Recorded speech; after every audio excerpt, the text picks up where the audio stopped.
Gentlemen, they had to go through Snapdragon Pro Series. If Spurs are down.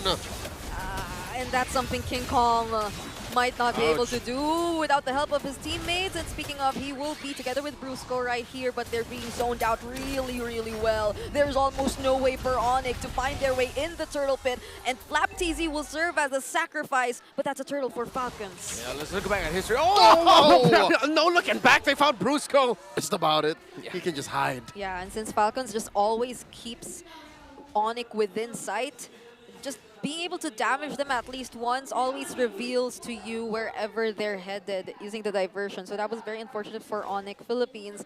But could they actually attempt to contest this objective? All right, Orange secured here. Another diversion set up by Onic, sending King Kong through that pixel brush. Kelra blasted down to half health. Ogwin slashing away. Ogun was right there. He was ready to finish off the kill, but FlapTZ uses the Way of the Dragon onto Kirk. That will be the first casualty of this fight, but Kyle TZ will secure the objective. Will there be a counter-engage from Onic Philippines? Because it seems like Falcons are just chasing after them, and there will be none. It's all Falcons in that engagement. They're not even done! Prince, down to about 2 HP, walks away. Brusco, quick diversion. Whoa, no one home. Oh my god, this whole time Ogwin was keeping tabs on everyone. Yeah, he just knew. The master knows. He felt it. He was like, something is wrong with the sands. Oh my Dude, goodness. I will not go here.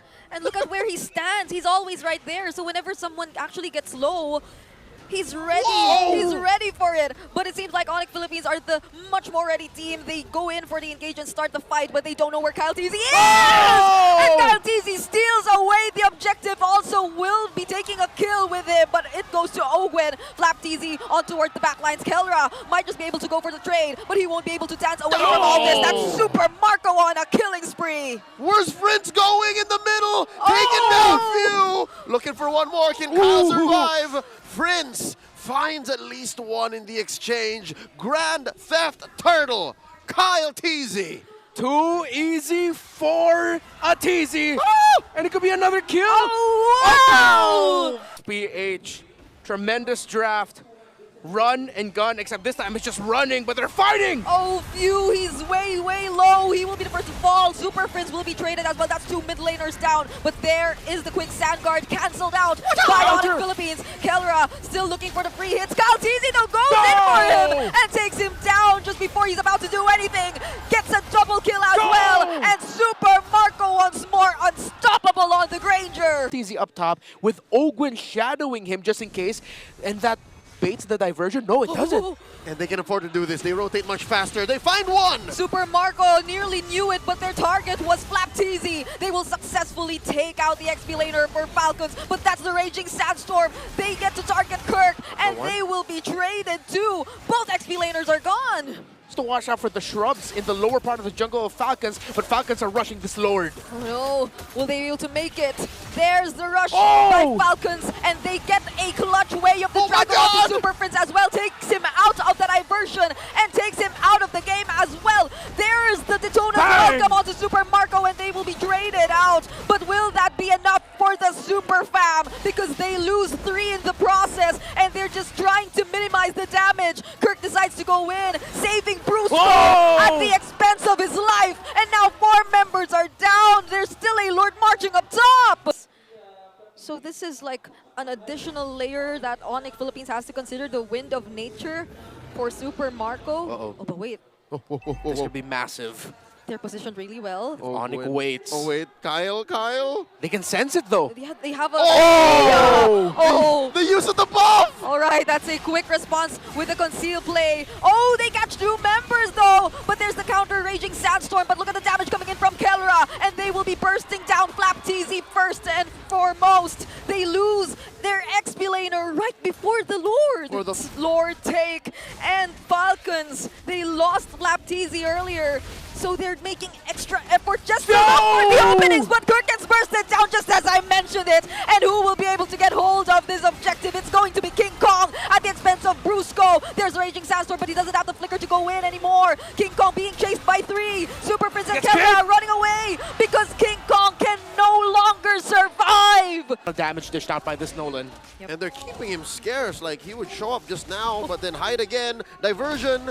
Oh! Lower quarter gets his view. They find Few and force out the Windstorm too. The But it knockup. seems like Kirk, he's found his target. He's on to Super Marco, forcing out the Wind of Nature, and he will fall. But they zoned out Falcons really, really well. Even forced out the flicker from Master Ogwen, and now they're in full control of this Lord. But will Kyle Teasy make something happen? Will he actually get to close in onto the members of Onic Philippines? There goes the Detona's welcome, and on the other side of the map, it's gonna be Brusco. Traded too. It's a double kill for Super Marco as well. And it seems like they're chasing after Onic. And they're not done. They can actually finish this. Prince gets compromised. There's no Winter Crown used, but a second too late. It's only Kelra, the gold standard, left alone.